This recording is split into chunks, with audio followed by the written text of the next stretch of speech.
Bueno, venimos hablando, hermanos, acerca de las relaciones piadosas en medio de la iglesia. Y creo que después de algunas enseñanzas introductorias, lo que busqué fue poder dar un fundamento sobre el cual nosotros podamos sobreedificar estas relaciones. El apóstol hizo uso de 3 capítulos de la carta a los Colosenses para poder hablarles de la parte práctica de la doctrina. Él no empezó el primer capítulo diciendo, bueno, como son cristianos, ámense. No, él dio 3 capítulos y casi 3 capítulos y medio para poder darles la parte práctica. ¿Por qué razón? Bueno, porque el apóstol Pablo entendía que si ese fundamento que él había dado no es la base de nuestras acciones, usted y yo vamos a estar viviendo bajo un legalismo temporal. Usted y yo vamos a estar viviendo simplemente con cosas que tienen apariencia de sabiduría, pero que con el tiempo se acaban, mis queridos hermanos. Por eso fue que hace una semana estuvimos hablando de aquellas cosas que son necesarias y ponen un peso para que usted y yo desarrollemos relaciones piadosas entre el pueblo de Dios. Y fueron 3 cosas que dijimos, a saber cuáles. Primero, nuestra posición en Cristo Jesús. Es decir, nuestra unión con Él hace que usted y yo podamos desarrollar esas relaciones piadosas. Segundo, que nuestra unión con Cristo hace que usted y yo tengamos un deber. ¿Cuál deber? El deber que tenemos de ser participantes de esa transformación espiritual. Nosotros cuando venimos a Cristo, somos unidos a Él, empieza una transformación espiritual en nuestras vidas. Y esa transformación continúa hasta el día en que el Señor Jesucristo venga. Y en ese momento, como estamos siendo transformados, pues tenemos deberes frente a esa transformación que tenemos. Y por último, Dios, qué sabio que hace, nos une a Cristo, empieza esa transformación en nuestras vidas y nos hace pertenecer ¿a qué? Nos hace pertenecer a un pueblo, a un cuerpo, que es el cuerpo de Cristo. Por eso, el versículo 15 de Colosenses 3, dice, después de todas estas cosas, dice, y la paz de Dios gobierne en vuestros corazones, a la que asimismo fuisteis llamados en un ¿qué? Un solo cuerpo, y sed agradecidos. Hermano, vamos a agradecer esto de pertenecer a ese cuerpo cuando si yo empecemos a manifestar todas estas cosas que el Señor nos ha dado. Así que todo esto nos empuja, ser unidos a Cristo, ser participantes de esa transformación y ser puestos en ese cuerpo nos va a impulsar, nos va a mover, nos va a llevar a que usted y yo desarrollemos relaciones piadosas. Así que hermanos, sabemos entonces, como hablábamos hace una semana, que el pueblo de Dios, que la iglesia es un pueblo diverso. ¿Recuerdan? Que hablamos que es un pueblo diverso. Hermanos, mira, aquí hay niños y hay ancianos. Aquí hay personas que han estudiado, otros que no han estudiado nada. Aquí hay personas tal vez que puedan tener recursos, otros que no tienen. Aquí hay de todo, hermanos. Dimos cuenta que todos fuimos enseñados de diferentes maneras, diferentes padres, todas las cosas. Así que realmente cuando usted y yo nos damos cuenta de eso, eso es una prueba de fuego. ¿Y es una prueba de fuego para qué? Para poder manifestar que la obra de Dios ha sido realizada en medio de nosotros. ¿Dónde más va a ser realizada? Dígame, ¿dónde más? ¿En el paraíso? ¿En el cielo? ¿Donde nadie tiene pecado? Ahí donde se va a manifestar que usted y yo fuimos objeto de la obra de Dios. No, eso es la consumación de la obra de Dios. Pero que se manifieste que la obra de Dios empezó y que es realizada, se va a manifestar ¿dónde? Aquí, en la iglesia, hermanos. Ahora, aunque entendemos que bíblicamente se presentaron amistades y relaciones más estrechas de unos con otros y que la Biblia no lo muestra, hermanos, esto nunca puede ser una limitante para que nuestra disposición como iglesia y como parte de un cuerpo sea mayor con unos que con otros. Tenemos que saber eso, hermanos. Mire, ¿qué es lo que quiere decir? Acuérdese que hace una semana hablábamos de que hay momentos donde usted en la iglesia empieza a ver grupitos. Y cuando usted pregunta y cuando usted empieza a darse cuenta por qué es que esos grupos están, usted se da cuenta que hay cosas que prevalecen y no son las del Señor. Así que usted y yo entendemos que pueden haber relaciones más estrechas con unos, pero nuestra disposición a amar, a misericordia, a paciencia, a bondad, a perdón, a todo, tiene que ser igual para con todos los de la iglesia. Por eso el día de hoy vamos a ver lo siguiente. La implicación que tienen las tres cosas que vimos hace una semana. Y es importante que esto lo tengamos en cuenta, porque sin esto no podemos continuar con cada una de las virtudes que nos está hablando el apóstol Pablo. Vamos a ver la implicación de ser de Cristo. Y la implicación de ser de Cristo se traduce en una cosa: una vestimenta particular. Una vestimenta particular. La implicación que tiene ser de Cristo, o sea, ¿cómo me involucra? O sea, ¿qué es lo que significa esto en mi vida, ser de Cristo? Bueno, es tener una vestimenta particular. Esa es la implicación, tener una vestimenta particular. Por eso quiero que vayamos a Colosenses 3:12. Y vamos a tomar las primeras palabras de ese versículo, porque no lo vamos a hacer. Y de hecho, les digo de una vez, no lo vamos a ver todo hoy. Creo que tal vez no, en la otra enseñanza terminaremos esta parte, porque no quiero quiero que reflexionemos frente a esto, y por eso les decía, me parecía muy apropiado el himno que cantábamos ahorita. Por eso quiero que vayamos a Colosenses 3:12, para que nos demos cuenta de que el apóstol Pablo, después de haber dicho lo que dijo hasta el versículo 11, da la implicación. Vayamos a 3:12, por favor, Colosenses 3:12. ¿Qué nos dice este pasaje? Y quiero que vayamos simplemente a las primeras palabras, la primera parte de ese versículo. Quiero que vayamos allí. Y mire lo que nos dice. Por favor, tengámoslo ahí para que lo leamos. Colosenses 3:12. ¿Qué dice? Vestíos pues como escogidos de Dios, santos y amados. Ahí está. Vestíos pues, hermanos. Y esta es la implicación de los 3 puntos vistos hace una semana. El ser participantes de estas cosas que vimos hace una semana y que les acabé de nombrar. Estar unido a Cristo, el deber que tenemos de esa transformación espiritual y pertenecer a un cuerpo. Creer estas 3 cosas desemboca directamente en lo que el apóstol Pablo está diciendo. Es decir, el apóstol Pablo está diciendo: si ustedes han creído, entonces vístanse. Si ustedes han creído, entonces vístanse.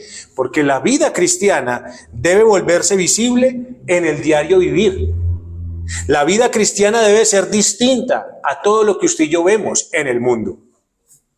En otras palabras, hermanos, ¿qué está diciendo el apóstol Pablo? Está diciendo lo siguiente: ya que ustedes han abrazado a Cristo dentro de sus corazones, ya que ustedes lo han creído, por tanto, debemos ser nosotros en la práctica completamente lo que hemos profesado de boca ser. Y lo que yo al apóstol Pablo en este momento que les estoy predicando creo que ya empezaron a hacer. Eso es lo que el apóstol está diciendo. Si ustedes han abrazado a Cristo, si ustedes han creído en Él, entonces, ¿qué debe pasar? En la práctica debemos ser completamente lo que decimos haber creído, ¿sí? Y que el apóstol Pablo empezó a ver en los colosenses.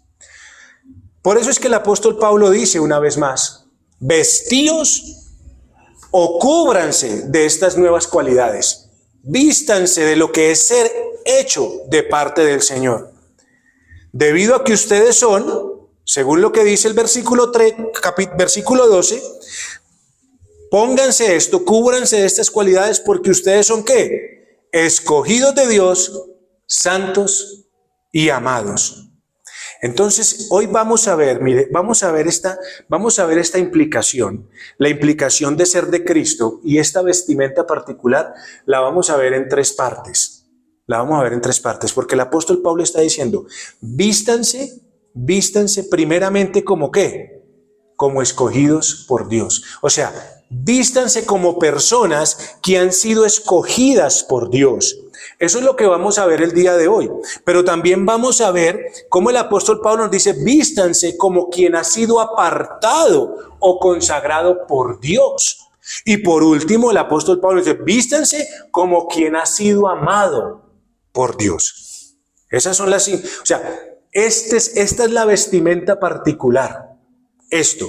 De ahí De ahí se desembocan las otras cosas. Pero la vestimenta particular, la implicación, ¿qué significa para mí pertenecer a Cristo? Ser participante de una transformación espiritual, pertenecer a un cuerpo que es la iglesia, es esto. ¿Cuál es mi vestimenta particular? Primero, vestido como quien ha sido escogido por Dios. Esa es la vestimenta particular, hermanos. Esto es lo que va a hacer que usted y yo cultivemos esas relaciones piadosas en medio de la iglesia. ¿Por qué? Porque cuando veamos esto y comprendamos estas tres cosas, estos tres ingredientes, ser vestidos como escogidos, ser vestidos como apartados para Dios y ser vestidos como amados por Dios, estos tres ingredientes son la sal y son la sazón mediante la cual usted y yo tendremos tratos piadosos en medio del pueblo.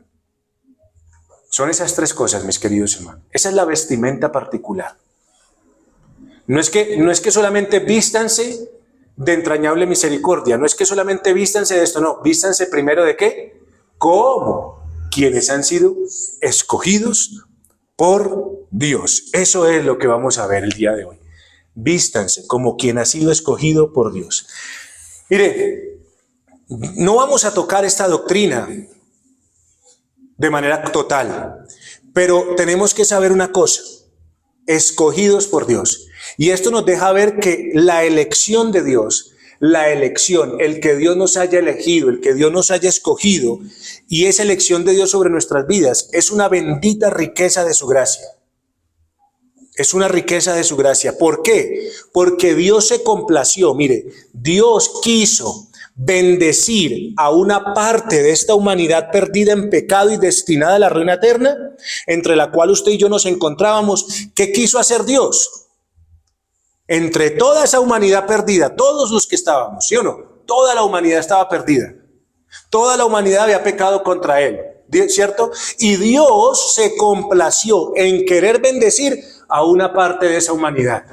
Y quiso bendecir a una parte de la humanidad de todo lugar. Desde arriba del norte hasta el sur, desde el oriente hasta el occidente, quiso elegir y escoger y bendecir a una parte de esa humanidad. Cuando todos merecían ¿qué? El castigo y la muerte de parte de Dios. Y Dios quiso bendecir a una parte de esa humanidad, entre la cual usted y yo también nos encontrábamos. Ahora, ¿para qué fue que Dios nos escogió? ¿Para qué fue que Dios nos escogió? Bueno, vayamos un momentico a Efesios capítulo 1, versículos 4 y 5, que aquí se lo sabe en esta congregación, ¿cierto? Efesios capítulo 1, versículos 4 y 5. ¿Qué dicen esos pasajes? Dice, según nos escogió en él, ¿en quién? En Cristo, antes de la fundación del mundo, para que fuésemos santos y sin mancha delante de él. En amor, habiéndonos predestinado para ser adoptados hijos suyos por medio de Jesucristo. ¿Según qué? El puro afecto de su voluntad. Así que, hermanos, Dios nos escogió ¿para qué? Fuésemos ¿qué? Santos y sin mancha delante de él. Pero él nos escogió no porque fuéramos santos y sin mancha, sino que nos escogió en amor. Y por Cristo Jesús nos adoptó. ¿Por el qué? Por el puro afecto de su voluntad. Es decir, Dios se complació. Dios quiso voluntariamente y libremente, quiso elegir y escoger a un grupo de esta humanidad perdida. ¿Y qué quiere decir Dios? O sea, Dios para qué nos quiere revelar estas verdades? ¿Qué busca Dios al revelarnos a usted y a mí estas verdades? Dios no tiene el fin simplemente de que usted y yo llenemos nuestra cabeza con una información más. Ay, Dios me escogió. Ay, Dios quiso elegirme. No, hermanos, no es para que usted y yo nos enorgullezcamos, porque parece ser que a veces vamos y le refregamos a otro en la cara. Yo soy de Dios. Mira, mi Dios me perdonó y me escogió. No es para eso. Dios no lo hizo para eso. Dios lo hizo para todo lo contrario. Dios nos escogió y Dios nos enseña y nos revela estas verdades para todo lo contrario. Mire, cuando hablamos de la palabra escogió, esa palabra griega es eklegomai. Y lo que quiere decir es lo siguiente. Esa palabra quiere decir que es el acto el acto de selección, un acto de selección en la cual Dios que está en los cielos, Dios que es el todo soberano y poderoso, toma a una persona o a un grupo de personas más grande con un fin o un destino conforme a sus propios designios. Así que cuando hablamos de la elección de Dios, Dios no nos eligió o Dios no escoge a alguien porque sea santo. Dios no escoge a nadie porque sea sin mancha. Dios desde el cielo mira a esta humanidad y la ve ¿qué? Perdida, está caída, no sabe hacer el bien, no saben distinguir entre la mano derecha y la mano izquierda. ¿Y Dios qué hace? Entonces Dios llega y escoge a un grupo de personas, los escoge de aquí, los escoge de allá, y lo hace con un fin. ¿Cuál fin? De llevar a cabo en ellos sus propósitos redentores y buenos. Así que esta verdad espiritual de ser elegidos y escogidos por Dios no debería hacer llevar a nadie a sacar pecho y a enorgullecerse, sino que debería primero asombrarnos y segundo, no solamente asombrarnos, sino humillarnos a cada uno de nosotros, porque esta realidad, estas verdades de parte del Señor son tan elevadas que no es posible entenderlas con nuestra propia y nuestra pobre comprensión. Hermano, dígame, ¿quién le dio consejo a Dios para que lo escogiera a usted?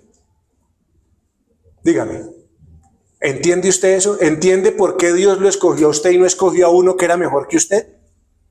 Porque yo le digo una cosa, si miramos en este mundo y aunque todos sean pecadores, yo creo que hay personas mejores que nosotros. ¿Y por qué Dios no los escogió a ellos y a nosotros? Eso no alcanza en esta mente pequeña. Así que esto, en lugar de hacernos sacar pecho, debería humillarnos delante del Señor, que desde antes de la fundación del mundo, Él, Dios que está en los cielos, había ideado en su excelsa sabiduría y amor salvar un pueblo. ¿Y para qué lo salvó? Lo salvó para una cosa, para la alabanza de su gloriosa gracia. Para eso fue que Dios salvó un pueblo. No lo salvó ni lo escogió para otra cosa. Ahora, la pregunta es, ¿cómo viviremos para alabanza de su gracia? ¿Cómo viviremos para alabanza de su gracia? Bueno, sabiendo que fuimos escogidos y que si fuimos escogidos fue para vivir en santidad y en gratitud delante de Él. Mire lo que dijo Efesios, según nos escogió en Él antes de la fundación del mundo, ¿para qué? Para que fuésemos santos y sin mancha delante de Él. Entonces, miren, hermanos queridos, entender que fuimos elegidos por Dios nos debe mover al cultivo y trato piadoso entre el pueblo. Entender que fuimos objeto de esta gracia maravillosa nos debe mover al cultivo y trato piadoso como pueblo suyo. Porque mire, si usted y yo lo comparamos con el Colosenses capítulo 3 versículo 12 que acabamos de leer, mire lo que dice la Escritura. Según Efesios, nos escogió en Él, ¿cierto? Antes de la fundación del mundo para que fuésemos santos y sin mancha delante de Dios. Y mire lo que dice Colosenses 3:12, vestidos pues como escogidos de Dios. ¿Sí? Como escogidos de Dios, santos y amados. Y es de allí en adelante, hermano, donde el apóstol Pablo cita todas las virtudes con las cuales usted y yo debemos estar vestidos. Todas, entrañable misericordia, bondad, mansedumbre, paciencia, todas las cosas. Pero para que esto se dé, usted debe estar vestido primero como ¿quién? Como quien ha sido escogido por Dios. Y yo ya le voy a explicar un poquito más en detalle por qué es que es importante que usted y yo entendamos esto. Porque es que usted y yo debemos estar vestidos como quien ha sido escogido por Dios.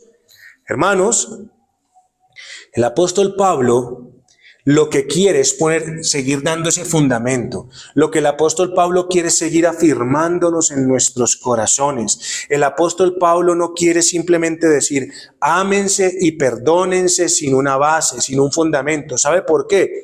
Porque amarse o perdonarse sin un fundamento es algo que se lleva el viento. Cuando usted no tiene una razón poderosa para amar o para perdonar, eso se lo lleva el viento. Usted va a cimentar tratos relacionales que tanto pesan. Y quiero que recuerde, la iglesia está ¿Llena de quién? De un grupo diverso de personas. Y ya entendemos lo que es ser diverso, ¿cierto? Eso trae un peso grande sobre la iglesia. Porque usted va a tratar con una cantidad de personas con una diferencia de gustos, con una diferencia de enseñanzas, con una diferencia de dificultades, con una diferencia de tantas cosas. Y piense cómo va a poder usted tener una relación con estas personas a mera emoción. Dígame si ese fundamento sirve. Dígame si usted conocer un grupo de personas a las cuales tal vez usted nunca ha visto, sino que empieza a conocer aquí. Dígame si a punta de emoción usted los va a conocer o usted va a soportarlos. No es eso. Por eso el apóstol Pablo no simplemente dice ámense y perdónense y ya está. Y con eso vivan felices y tranquilos. No, hermanos, eso se lo lleva el viento. ¿Sabe por qué? Porque esas relaciones son relaciones que tienen un peso muy grande. Son relaciones muy tremendas. Son tratos muy tremendos que si usted las ponemos en emociones es como si usted y yo estuviéramos fundamentando sobre una caja de papel. ¿Y usted sabe qué peso puede soportar una caja de papel? No soporta ninguno. Hermanos, las emociones no pueden ser el fundamento de las relaciones, porque las emociones hoy dicen sí. ¿Y qué pasa mañana? Al otro día no quieren, ¿cierto? ¿Y qué es lo que pasa? Hoy dicen sí, hoy dicen yo estoy, hoy dicen yo me comprometo, hoy dicen nunca, pero al otro día no hay quien los haga cambiar de opinión. Por eso, el apóstol Pablo no dice simplemente ámense y perdónense, como lo hace el cristianismo el día de hoy. No, pero es que esto es amor. Démonos por amor, entréguese por amor. Bueno, es que si no hay fundamento no hay nada, mis queridos hermanos. Mire, poner estos tratos tan elevados que son dignos del evangelio. Por eso es que usted y yo debemos considerar la elección de Dios. Por eso es que el apóstol Pablo nos dice, ustedes quieren tener tratos tan piadosos, tratos tan dignos del llamado del evangelio, deben considerar la elección de Dios, porque para eso fue que Dios eligió un pueblo. Dios eligió un pueblo para manifestar tratos verdaderos, tratos reales, tratos piadosos en medio de ese pueblo diverso. Entonces, mis amados, al considerar la elección de Dios un regalo de gracia sobre criaturas como usted y como yo, que no merecían nada más que su castigo, su justo castigo, y que en lugar hayamos recibido todo su bien a través de Cristo, debe de convertirse en la base sobre la cual descansa nuestro trato con los hermanos. Por eso el himno es importante. Maravilloso es el gran amor. Si olvidamos del Getsemaní, pues déjanos mirar otra vez allá, Señor, tus sufrimientos en la cruz, porque no hay nada que pueda verdaderamente soportar estos tratos, si no es en quién, en esa elección de parte del Señor. Es decir, hermanos, mire, cuando estamos hablando de que usted y yo tenemos que mirar y considerar la elección de Dios como ese regalo de gracia, lo que estamos diciendo es que usted y yo tenemos que vivir una vida sin olvidar lo que éramos y lo que recibimos. Nuestros tratos con nuestros hermanos, nuestros tratos con los demás deben ser siempre teniendo en mente lo que éramos y lo que recibimos. ¿Me están entendiendo, mis amados? Sin olvidar también lo que todavía hacemos y sin olvidar lo que seguimos recibiendo producto de la gracia de la elección. Así debemos vivir nosotros, hermanos. Eso es lo que siempre debe estar, ¿dónde? Aquí y aquí, en el corazón cristiano. Para que cuando usted y yo tratemos con los que estamos aquí, con tantas cosas, usted y yo digamos, venga, yo no puedo olvidar lo que era y yo no puedo olvidar lo que recibí. Yo no puedo olvidar lo que todavía hago y yo no puedo olvidar lo que todavía sigo recibiendo, producto de la gracia de Dios que me eligió. Así que, hermanos, por eso es que debemos estar vestidos como quien ha sido escogido por Dios. Porque entender cómo Dios nos salvó por gracia, ¿sabe qué hará? ¿Sabe qué hará? Que tratemos a nuestros hermanos con la misma y no con otra porción de gracia. Si a mí me fue dada tanta gracia, ¿a usted le fue dada gracia? ¿Y usted cree que le fue dada poquita o mucha? ¿Ah? Si a usted le fue dada tanta gracia, entonces ¿por qué le va a dar menos a su hermano? ¿Entiende? ¿No es acaso el principio que vemos en las Escrituras? ¿Qué dice la Escritura? De gracia recibisteis, dad de gracia. ¿Dónde dice? Reciba mucha y de poca. No. De gracia recibió mucha, la misma gracia usted debe de dar. Así que, hermanos, de estas cosas, de lo que hemos recibido, de lo que éramos, de lo que seguimos siendo y de lo que seguimos recibiendo, usted y yo sí que nos olvidamos. ¿No le parece? ¿No le parece que usted se olvida mucho de estas cosas? Pero yo quiero preguntar una cosa. La pregunta es la siguiente, para que usted y yo sigamos entendiendo la razón del por qué debemos estar vestidos como quien ha sido escogido por Dios. Yo quiero hacer una pregunta. ¿Quién de los que estamos aquí es digno de amar? Yo sé que hay algunos que creen que sí, y más las mujeres que los hombres se sienten más dignas de amar, ¿sí o no? Pero yo pregunto, ¿quién de los que estamos aquí es digno de amar? ¿Quién? ¿Para qué Cristo vino a morir y sufrir, hermanos? ¿Para qué fue que Cristo vino a morir y a sufrir? ¿Se beneficiaba a Dios el Padre porque Cristo murió? ¿Ganaba algo Cristo mismo? No, hermanos, Cristo vino. ¿Sabe por qué? Cristo vino porque Dios nos amó. Primero dice la Escritura, porque Dios nos amó sin condiciones. Y cuando Dios nos amó, le dio el encargo a su Hijo de salvarnos por amor. Ahí está. Así que ninguno de nosotros somos dignos ¿de qué? De ser amados. Ninguno. Hermanos, no se beneficiaba ni Dios de que Cristo viniera a morir y a sufrir. No se beneficiaba a Cristo de venir a morir y sufrir. Pero usted y yo sí que nos beneficiábamos de que Cristo haya venido a salvarnos por amor. ¿Y por qué nos amó? ¿Y por qué nos amó? Porque Dios nos amó primero. No porque usted y yo seamos dignos, sino porque Dios nos quiso amar. ¿Cuándo qué? Cuando nos eligió desde antes de la fundación del mundo a personas, criaturas caídas delante de Él. Por eso, hermanos, la base firme, el fundamento firme del llamado que usted y yo tenemos a un trato piadoso es que nos amemos unos a otros como Él nos amó. Mire que el Señor no nos da otro ejemplo. Ámense como los ha amado su mamá. No, ámense unos a otros como yo los he amado. Ese es el ejemplo que tenemos, no es otro. Entonces, lo único que va a producir un trato correcto cada vez que usted y yo miremos a un hermano, cada vez que usted y yo miremos a nuestras esposas, cada vez que miremos a nuestros esposos, cada vez que miremos a nuestros hijos, lo que va a llevar a un trato correcto es la gracia del amor de Dios en Cristo Jesús. La gracia de haber recibido la elección de Dios por medio de ¿quién? De Jesucristo. Ahora, hermanos,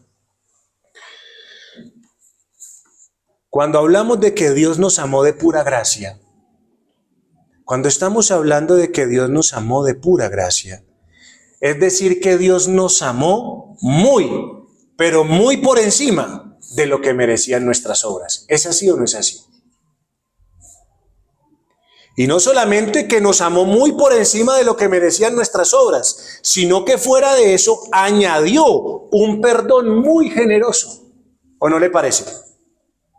Eso es haber sido amado ¿de qué? De pura gracia. Que Dios no nos trató como merecían nuestras obras, sino muy por encima de ellas, nos dio un perdón muy generoso, tuvo con nosotros una paciencia sin igual, una bondad inexpresable y una misericordia inmerecida. Eso fue lo que pasó con usted y conmigo cuando fuimos elegidos por Dios. Así entonces, si estamos vestidos como alguien que ha experimentado la elección de Dios, ya le empiezo a entrar más en materia. ¿Cuál será el trato para con los hermanos? Respóndame usted. ¿Cuál va a ser el trato con sus hermanos? Si usted me dice otra cosa que no sea de pura gracia, entonces usted no ha entendido. Porque si usted ha recibido la gracia de Dios, y la gracia de Dios es lo que usted tiene que dar, entonces si usted ha experimentado esto, ¿cuál va a ser el trato para con sus hermanos? ¿Un trato de qué? De pura gracia, mis amados hermanos.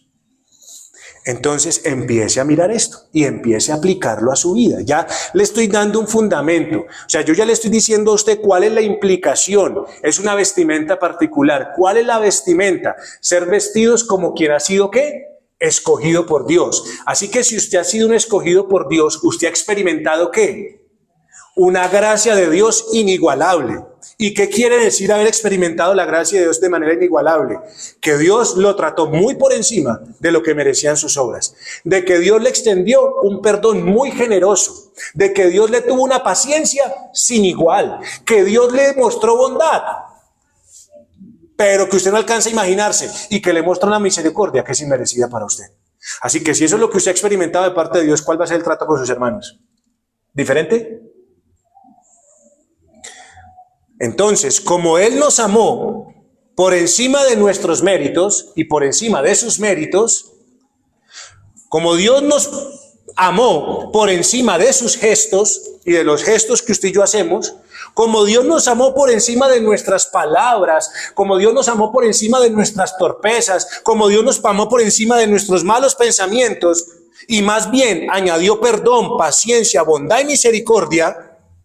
Y todo esto, ¿por qué? Porque en Cristo Jesús lo pudimos lograr y conseguir. Hermano, todo esto fue lo que Dios hizo por usted y por mí. Dios hizo esto en una proporción muchísimo mayor por mí. Así que mi querido hermano, ¿qué es lo que está diciendo el Señor? Vístanse pues como escogidos de Dios. Vístanse pues como escogidos de Dios. Así es que usted y yo debemos amar a nuestros hermanos. ¿Por encima de qué? De sus méritos. ¿Por encima de qué? De sus gestos. ¿Por encima de qué? De sus torpezas. ¿Por encima de qué? De todo eso debemos amarlos. Porque yo los recibí de parte de Dios en una proporción que muchísimo mayor, que yo no alcanzo a imaginarme. Y si Él hizo eso por mí, entonces, ¿qué debo de hacer yo por mis hermanos? Por eso es que yo me debo de vestir como ¿quién? Como quien ha sido escogido por Dios. ¿Entienden la razón, hermanos? ¿Entienden la razón del por qué el apóstol Pablo no empieza con todas estas cosas, sino que dice, vístanse como quien ha sido ¿qué? Escogido por Dios? Porque vestirse como quien ha sido escogido por Dios es estar vestido de una gracia maravillosa que va a dar de lo que ¿qué? De lo que ha recibido. Mire, hermanos, la Biblia enseña que saber y entender de que hemos sido objeto nos mueve a dar lo mismo. Vaya un momentico a Mateo capítulo 18, por favor.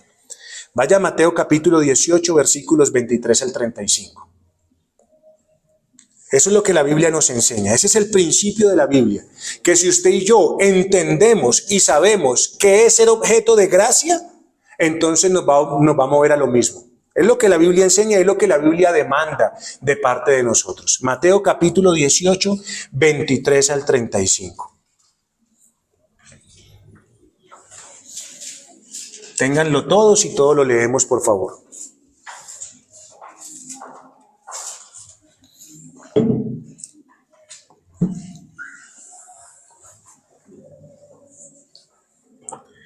Mire lo que dice la Escritura en Mateo capítulo 18, 23 al 35.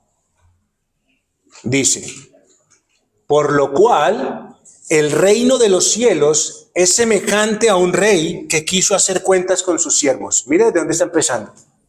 Y comenzando a hacer cuentas, le fue presentado uno que le debía ¿cuántos? 10,000 talentos. O sea, nunca iba a poder pagar. A este, como no pudo pagar, a este que debía los 10,000 talentos, como no pudo pagar, ¿qué ordenó su señor? Venderle y también a su mujer y sus hijos todo lo que tenía para que se le pagase la deuda. Entonces, aquel siervo, aquel que debía, postrado, le suplicaba diciendo, Señor, ¿qué? Ten paciencia conmigo y yo te lo pagaré todo.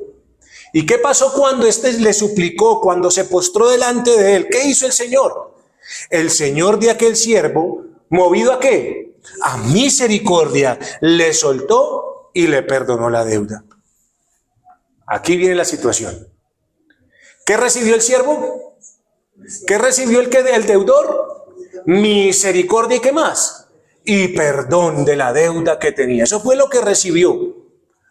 Pero ¿qué pasó con él? Pero saliendo aquel siervo, halló a uno de sus consiervos, es decir, a uno igual a él, que le debía 100 denarios. La deuda entre 10.000 y 100 denarios es como decir, usted me debe 1.000 millones, yo le debo 1.000 millones al banco, pero usted a mí me debe 100.000 pesitos. Haga de cuenta en esa proporción, que es pequeña, pero haga de cuenta que es eso. Yo le debo 1.000 millones al banco y me lo encuentro a usted y a mí me perdonó una deuda de 1.000 millones y usted me debe a mí 100.000 pesitos. ¿Y qué hizo ese hombre que le debía 100 denarios? Y haciendo de él, lo cogió. Y haciendo de él, le ahogaba diciendo, págame lo que me debes. Entonces su consiervo, postrado a sus pies, mire, el consiervo que hizo, lo mismo que él hizo. Y le rogaba diciendo, ten paciencia conmigo y yo te lo pagaré todo. Mas él no quiso, sino fue y le echó en la cárcel hasta que pagase la deuda. Viendo sus consiervos lo que pasaba, se entristecieron mucho y fueron y refirieron a su señor todo lo que había pasado. Entonces, llamándole su señor, le dijo, siervo malvado, toda aquella deuda te perdoné porque me rogaste. Mire, ¿no debías tú también tener misericordia de tu consiervo como quién? Como yo tuve misericordia de ti. Entonces su señor enojado le entregó a los verdugos hasta que pagase todo lo que debía. Mire lo que dice el Señor Jesucristo. Así también mi Padre Celestial hará con vosotros, si no perdonáis de todo corazón, cada uno a su hermano, ¿qué? Sus ofensas. Uy, hermanos, qué tremendo. Por eso es que el Señor dice que la vestimenta particular es vestirse como quien ha sido, ¿qué? Escogido por Dios. Hermanos, esa es la razón por la cual debemos vestirnos como elegidos. Porque yo pregunto una cosa, hermanos, ¿quién podrá decir aquí que podía pagar una deuda infinita que lo condenaba en el infierno? ¿Quién de aquí puede pagar la deuda infinita que lo condenaba en el infierno? ¿Quién? Pero la pregunta es, ¿qué recibimos del Rey? ¿Qué recibimos del Señor? Misericordia y ¿qué? Y perdón. Pero ¿sabe qué es lo que pasa, hermanos? Que es triste a veces ver en la iglesia, es triste ver en la iglesia que una simple mirada se convierte en una ofensa tan grande que no se puede perdonar. Qué triste que eso pase en la iglesia. Me miró, no como yo quería, y no puedo perdonar nunca más esa ofensa. Hermanos, qué tremendo es ver en la iglesia y qué triste es ver en la iglesia a veces que una equivocación con mi hermano haga que se me agarre y se me ahogue de tal manera que sea echada a la cárcel sin una pizca de favor. Qué tremendo, hermanos. Así como hizo ese siervo. Después de haber recibido tanta misericordia, fue y cogió al otro, lo atarzanó y le dijo, págueme. No, no tengo, dame misericordia, toma la cárcel y que pague todo lo que me debe. Y así muchas veces cogemos al otro. Qué triste que eso pase. Hermanos, qué triste es que una acción desafortunada, alguna acción desafortunada de un hermano, haga que se me juzgue sin ninguna oportunidad de reparación. Como que cometí y usted ya lo único que le espera es el infierno por haberme hecho algo o por haberle hecho algo. Y no hay forma de que yo pueda reparar eso. Qué triste que eso pase en medio de la iglesia. Qué triste es que cuando recibimos todo el bien del cielo para vida eterna, nosotros en esta tierra consideremos un pecado de un hermano como un pecado mortal. ¿Usted recuerda lo que dice el apóstol Juan en la primera carta, donde dice que si alguno viere cometer a su hermano pecado que no sea de muerte, pedirá y Dios le dará vida? ¿Sí recuerda ese pasaje? Eso está en la primera carta de Juan 5:16. Pero ¿qué dice? Esto es para los que cometen pecado que no sea de muerte. Hay pecado de muerte por el cual yo no digo que se pida. Uy, hermanos, pero muchas veces es triste ver en la iglesia que usted dice que es objeto de la misericordia de Dios, pero que usted y yo condenemos los pecados de nuestros hermanos como pecados de muerte. Como pecados que ya no tienen ningún tipo de reparación. Pero yo le pregunto una cosa. ¿Qué pasa cuando usted ofende a otro? ¿Qué pasa cuando usted ofende a otro? Dígame, ¿qué es lo que usted espera? Sinceramente, dígame qué es lo que usted espera. ¿Qué espera cuando usted ofende a otro? Dígamelo. ¿Qué espera? Gracia. ¿No espera eso? Eso es lo único que usted espera cuando ofende a otro. Gracia, ¿no? No espera misericordia, no espera perdón, no espera que le ayuden. ¿Eso no es lo que usted espera? Hermano, ¿por qué nosotros hacemos lo contrario? ¿Por qué hacemos lo contrario? ¿Por qué esperamos? Pero cuando tenemos que dar, juzgamos tan duramente. Mire, yo quiero que hagamos el siguiente ejercicio, para que usted y yo entendamos por qué es que el apóstol Pablo dice que estemos vestidos como quien ha sido escogido por Dios. Hagamos el siguiente ejercicio. ¿Quién de los que estamos aquí reunidos hoy no desafió a Dios y a Cristo esta semana? Dígame quién no lo hizo. Dígame quién no lo hizo. ¿Cuántos desplantes le hizo usted a Dios y a Cristo esta semana? ¿Cuántos? ¿Sabe qué se nos dijo hace una semana? Vaya un momentico al versículo 8 y 9 de Colosenses 3. ¿Sabe qué se nos dijo hace una semana? Se nos dijo esto. Vaya a esos versículos. Por si de pronto usted dice, no, pastor, tal vez no recuerdo muy bien si le hice desplantes a mi Dios esta semana. No, sinceramente como que se me borró la mente. Bueno, yo le quiero remojar, no sé, o sea, traer a recuerdo a su mente, a ver si de pronto, si a usted se le escapó y ahorita no recuerda, pues yo quiero recordarle, a ver si de pronto sí o no usted desplantó al Señor esta semana. Versículos 8 y 9 de Colosenses capítulo 3. Mire lo que el apóstol Pablo nos dice. Mire lo que el apóstol Pablo nos dice.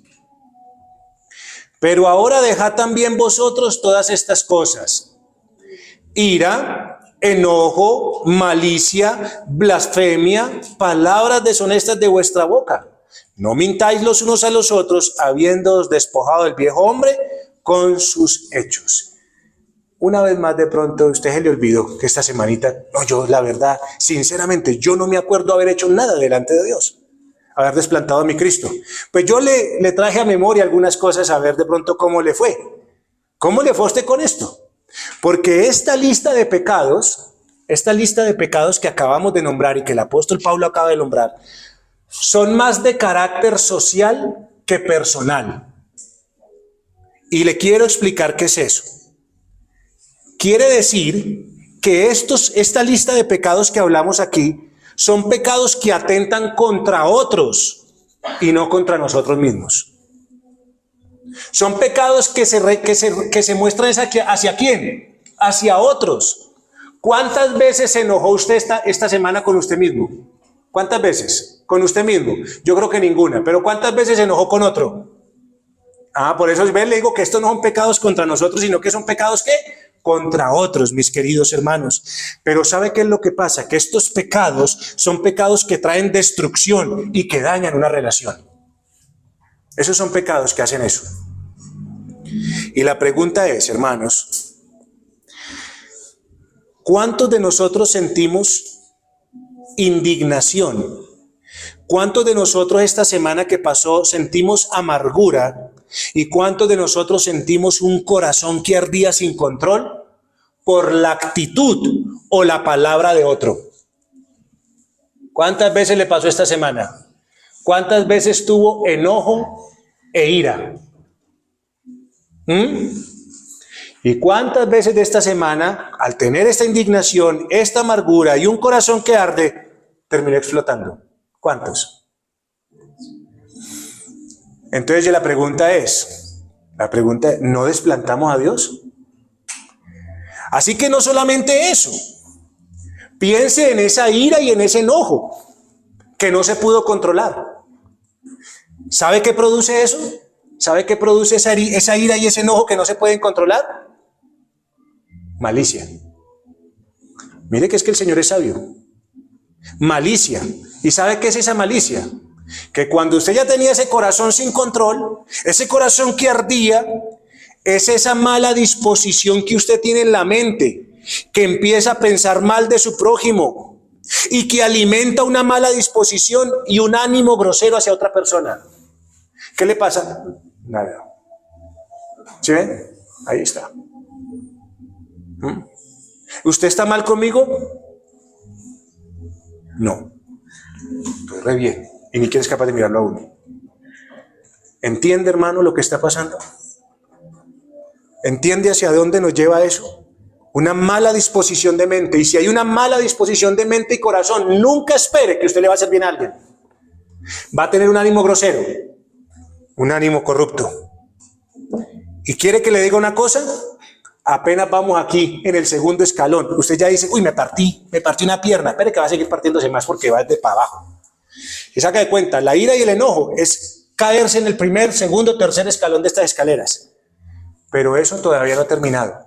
El espiral descendente sigue, hermanos, sigue y no acaba. Porque si usted tiene ira y enojo, produce malicia.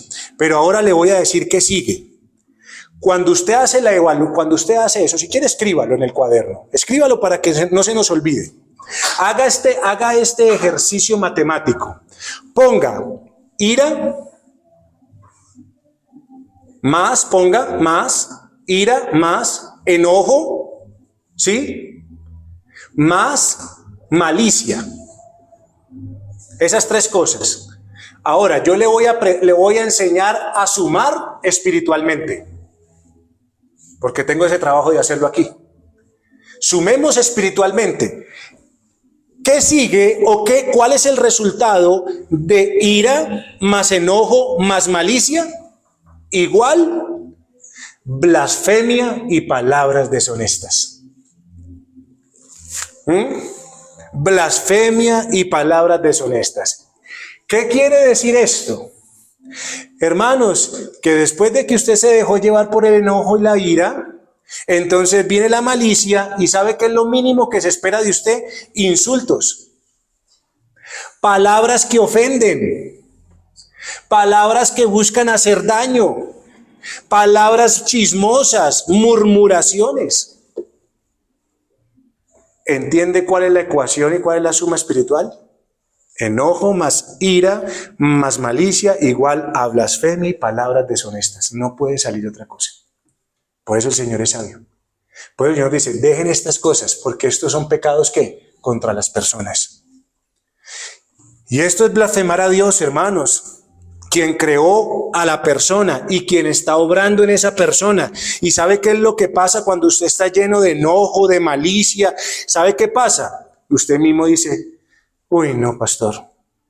Uy, no, esposo. Uy, no, esposa. Es que ese no quiere cambiar.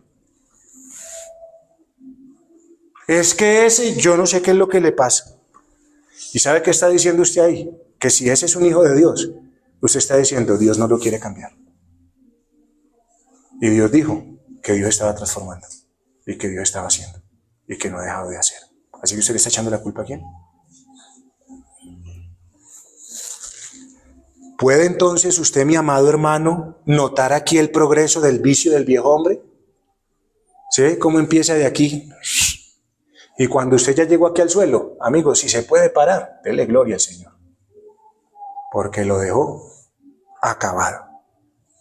Hermano, aquí vemos el progreso y el espiral descendente desde la ira que se anida en un corazón a través de varias cosas hasta la amarga manifestación de ello. Calumnia y lenguaje dañino y abusivo, que tal vez una palabra suya nunca se borre de la mente de aquel a quien se la dijo. Qué tremendo, hermano. Qué tremendo. Así que yo le refresqué la memoria. ¿Usted no se acordaba de pronto si había desplantado a Dios? Yo le acabo de refrescar la memoria. Y dígame, ¿lo defraudó? ¿Lo desplantó? Ahora, piense en lo siguiente.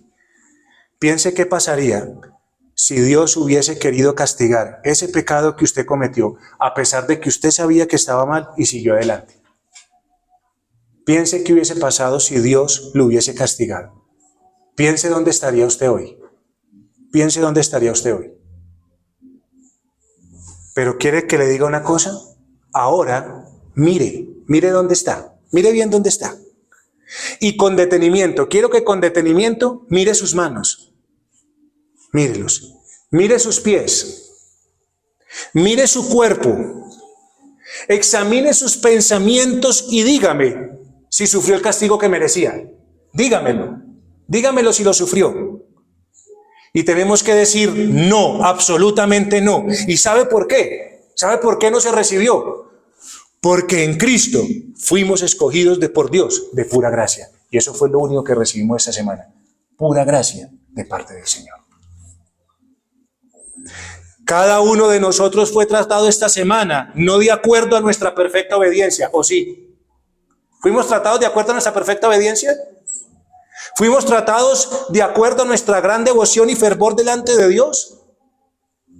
Fuimos tratados, sostenidos y preservados en nuestra fe e integridad física por la pura gracia de Dios, que pasó por alto nuestra maldad y nos trató como a escogidos para hacernos bien. Eso fue lo que recibimos de parte de Dios. No recibimos otra cosa, hermanos.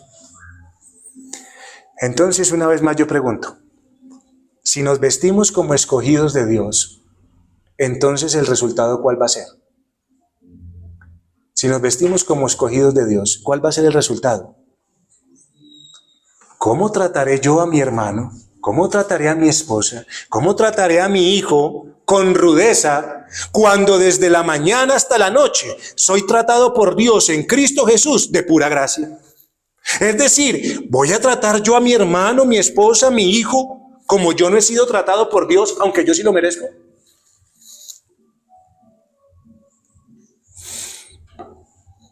Mire, mi amado, yo quiero decirle una cosa para que todos nosotros lo tengamos en cuenta. Lo que un hermano, lo que un esposo, lo que una esposa, lo que un hijo nos llegue a hacer, no va a ser más que un rasguño comparado con lo que nosotros le hemos hecho a Dios. ¿Sí o no? Por eso quería refrescarle la memoria. Porque si usted y yo dejamos de tener esto en cuenta, si dejamos de tener esto en cuenta, que fuimos objeto de la misericordia y el perdón de Dios, si olvidamos esto, las palabras que acabamos de leer en Mateo serán: siervo malvado, toda aquella deuda te perdoné porque me rogaste. ¿No deberías tú también tener misericordia de tu consiervo como yo tuve misericordia de ti? Estas palabras serán para nosotros y no para los que nos hicieron el mal. ¿Sí? Entienda eso, hermano. Si a usted y a mí se me olvida de que hemos sido objeto, estas palabras llegarán sobre nuestras vidas. Si Dios nos tratara a nosotros como nosotros tratamos muchas veces a otros, usted y yo estaríamos en serios problemas. En serios problemas. Hermano, piense nomás una cosa. Piense si Dios, ¿qué tal si Dios nos castigara con el látigo de la indiferencia con la cual nosotros tratamos a otros muchas veces? Que muchas veces usted y yo esperamos que hagan no sé qué cosa para poderles perdonar. A veces no sé qué es lo que estamos esperando que alguien haga para nosotros poderlos perdonar. ¿Y por qué no? ¿Pero qué es lo que pasa? No, es que no se le nota que esté arrepentido. Y yo le pregunto, dígame cuál es la cara de un arrepentido. Muéstremela usted. Y entonces, a ver si entonces esa persona se arrepintió o no. Dígame dónde está. Dígame cuántas lágrimas tienen que salir de sus ojos para que manifiesten que hay un verdadero arrepentimiento. Dígame dónde está eso. Dígame dónde está. ¿Sabe qué dice Dios? Que si usted y yo hemos pecado y pedimos perdón, debemos ¿qué? Perdonar hasta 70 veces 7. Porque si usted y yo pecamos hasta 70 veces 7 en un mismo día, oiga, contra usted y contra mí no pecan hasta 70 veces 7 en un día. A duras penas nos harán una o dos cosas. Pero ¿sabe cuánto hacemos usted y yo delante de Dios? Hasta 70 veces 7, y eso en un solo día delante del Señor. ¿Y sabe qué nos dice Dios? Que si vamos y pedimos perdón, Él es fiel y justo en perdonarnos, si usted y yo nos arrepentimos. Qué tremendo, hermanos. Ahora, por supuesto que Dios es justo.